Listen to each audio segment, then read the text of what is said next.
इतनी पब्लिक आती है, मान लो ये आंटी आई हैं, ये अपना बेचारी बुजुर्ग महिला कैसे खड़ी हों बैठे हैं, कोई हमारे यहाँ सिटिंग प्लेस नहीं होता।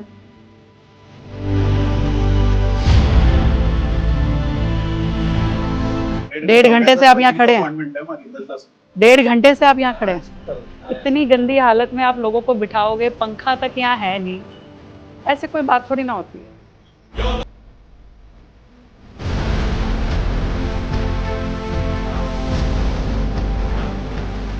मुझे ना अभी आप 1 हफ्ते में करने वाला जो काम है, सारी लाइटें, सारे एसी, टाइल वर्क और यहाँ पे ये जो है नीचे का फर्श, ये काम मुझे बताओ कितने दिन में होगा। मैं आऊँ 1 हफ्ते में, 1 हफ्ते बाद मैं दोबारा आना, शेड्यूल में नोट कर लो। 1 हफ्ते में इस पूरी जगह की मुझे फेस लिफ्टिंग चाहिए, ठीक है ना।